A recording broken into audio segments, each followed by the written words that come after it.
This is a questionnaire for FLW. Take one. Here we go.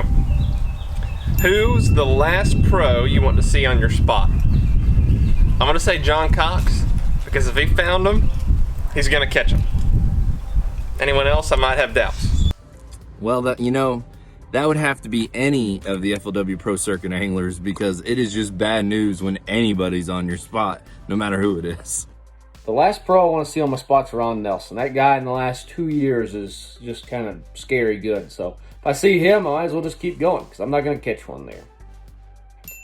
Who's the best sight fisherman at the pro circuit right now?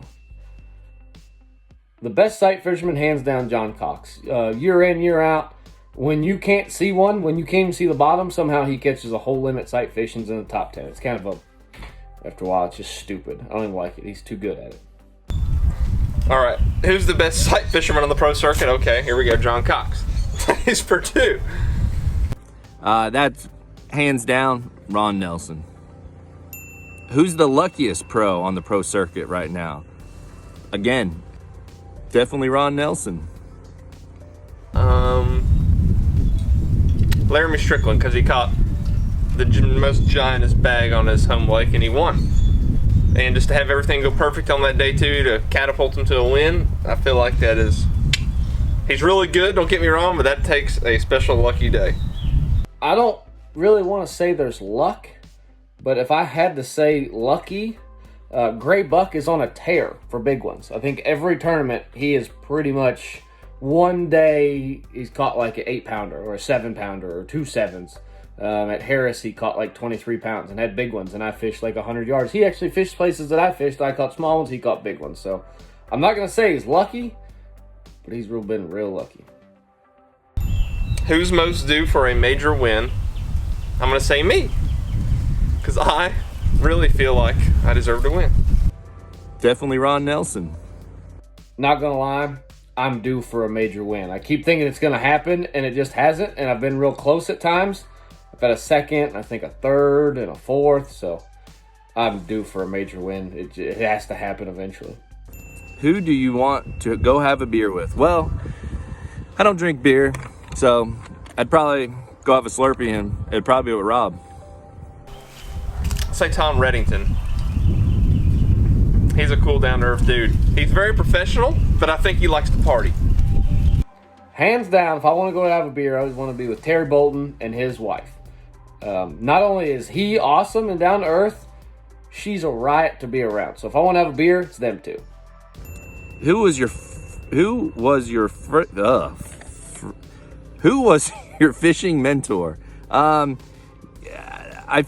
Gosh, there've been so many people that have helped me along the way, that taught me a lot. Joe Kramer's got to be one of the biggest ones. He took me under his wing. He showed me how to, just do my own thing and catch fish and fish shallow. And I got to contribute a lot of my success from fishing with him. As far as bass fishing mentor, it'd be Marshall Deakins, hands down. I was young. I was probably 22, 23, and we became friends. And he taught me a lot about just fishing in general. It wasn't specific spots or how to fish, more or less, but he just taught me a lot about tournament fishing, and I probably wouldn't be here right now doing this if it wasn't for Marshall Deakins. I had a lot of mentors growing up. My first one was actually just came in the form of the internet and a book, and that was Mike Iaconelli. When I first started guiding, my mentor was Jake Davis. He took me under his wing and taught me a ton, which I thought was awesome, and I'm really appreciative of that. And I've had a lot of different mentors. Coming up, George Capitan mentored me a ton when I started transitioning from BFLs to the Costa Series and whatnot. If there was one celebrity you could go fishing with, who would it be? Oh my goodness. I'm going to give a couple. I would love to fish with The Rock and Kevin Hart at the same time. I think that would be really fun. Probably Taylor Swift. Don't know why, just probably because. That's tricky, because I'd like to go with Paul McCartney, but I'm not going to. I'm going to say Austin Riley. He's from the Atlanta Braves, third baseman. He loves hunting and fishing, so I think that'd be really cool. I'm a huge baseball fan, huge Braves fan, and to go fishing with somebody that starting third baseman who loves hunting and fishing, that'd be my choice. Who's the least organized pro? I mean, me, hands down. If you look at his tackle, what little bit of tackle he carries, John Cox, most organized person. If you look in that man's truck, the most disorganized person you will ever see ever. It's like a train wreck in the back of his truck, in the back seat of his truck. It's a train wreck that you have to watch. You have to look at just once when you're going by, like, oh God, that's horrible. So he is the most disorganized person I've ever seen. Except for his tackle, it's the most organized thing I've ever seen. So it's pretty crazy. So that might be me, but I think Brandon Medlock has me beat, but he's no longer fishing the pro circuit. What's the weakest part of my fishing game? Catching northern smallmouth, because I haven't done it that much.